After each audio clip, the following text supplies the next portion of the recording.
Hey everyone, and thanks for coming back for my final video in a short series covering some of the landmark films in the cyberpunk genre. Today we're going to be taking a look at one of, if not the most influential animated films to ever come out of Japan, Akira.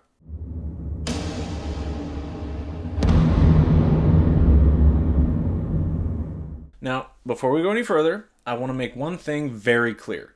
This is a good movie, and there's a strong argument to be made that it's even a great one. It's a movie that has resonated with audiences and creatives alike since it premiered all the way back in 1988. I know it was a manga well before the movie was made, but for simplicity's sake, we're only going to be taking a look at the movie itself. My question for Akira is this: is it actually a cyberpunk film? I know it gets lumped into the cyberpunk genre based off of its high-tech, low-life themes, that being the heavy advancement of technology without regard for, or even at the expense of, average humans.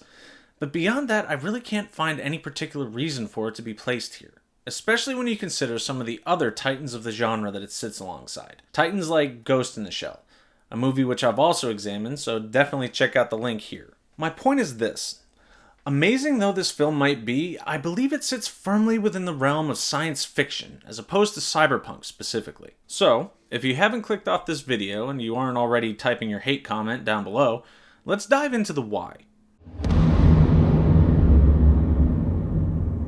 One of the primary themes that the cyberpunk genre hangs its hat on is the concept of transhumanism, that being the almost forced evolution of humanity through technological and cybernetic means. There's a lot more to it than that, but for the purposes of this video, that's the definition we're sticking with. Akira, though it does take place in a futuristic society, does not feature the kind of tropes one would expect from the genre. There's no real example of cybernetic augmentation, and no, Tetsuo's arm doesn't count, he made it with his telekinetic abilities. There's no blending of the human consciousness with that of cyberspace. There are no real questions raised as to the nature of humanity and the soul. So what does that leave us with? Kaneda's bike, which is admittedly pretty damn awesome, portable laser weapons, advanced scanning equipment, and mega buildings. Oh, and those cool little flying motorcycles with the chain guns on them. All of which are sci-fi tropes as well as cyberpunk tropes. Given these trappings, we have to consider all of this the ground floor that a cyberpunk story could be built on, rather than the completed tower of something like Blade Runner. Now, while Akira does explore ideas surrounding humanity's evolution in the form of the Espers, Tetsuo, and Akira himself, their abilities are never explained beyond the fact that these people simply have them. As far as we know, and as far as the movie explains, mind you, these guys can just do these things, and would have been able to without human intervention or experimentation. All of this is to say that Akira asserts these abilities as the natural product of human evolution. That's sci-fi, not cyberpunk. Now, it might sound like I'm coming down on Akira for this, but nothing could be further from the truth. It's a great movie. I just think it's been miscategorized over the years. To be honest, for the film's entire runtime, I got more heavy metal vibes as opposed to something like Ghost in the Shell, which I know I'm leaning on heavily, but it's the closest contemporary I can think of. Let me know down in the comments if there's something you think I'm missing here. I like talking with you guys about this stuff, and it's interesting to hear other perspectives. The next thing I'd like to talk about is actually Tetsuo Shima, the film's antagonist. I don't like this kid. I know that's not a big surprise considering he's the villain of the piece, but there's just something about him that makes me want to punch him in the face. If I had to guess, it has to do with the chip on his shoulder regarding his relationship with Kaneda. I feel like his subconscious hatred of his supposed best friend wasn't really explored as well as it could have been. The crux of my issue is centered around the fact that Tetsuo lived literally exactly the same life as Kaneda. We're shown the very moment the two met, and we can presume that the rest of their lives they've been inseparable. So why does Tetsuo harbor these extreme feelings of rage and resentment toward a guy that he should have looked at as an older brother? A guy who we know has bailed Tetsuo out on numerous occasions throughout their lives. What we're left with is a whiny brat that can barely stand on his own 2 feet and throws a tantrum when his friends have to come bail him out. I don't know, it kind of feels like one-dimensional, and I'd hazard a guess that the manga explores his character much more fully. Now, with all that being said, after he gets blackbagged by the government, his arc proceeds on a much more understandable line. I mean, he wakes up in a random hospital getting attacked by giant teddy bears and living cars, only to discover that it's a bunch of kids that are trying to kill him for reasons he doesn't understand. I'd be a little pissed too.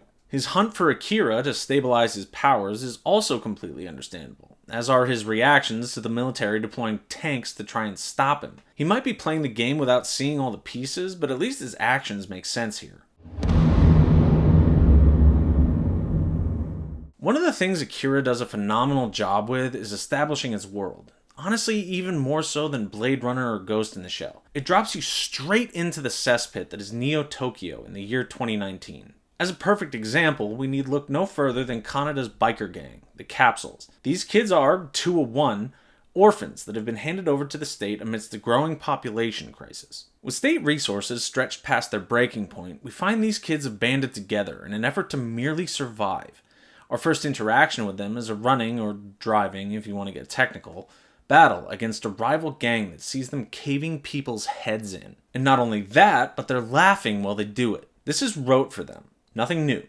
Murder and ultraviolence are simply another day at the office. And, layered beneath this, we find a story of political unrest, government corruption, and an incredible cover-up that almost defies imagination. What I love about this movie is that all of this is what's going on in the background.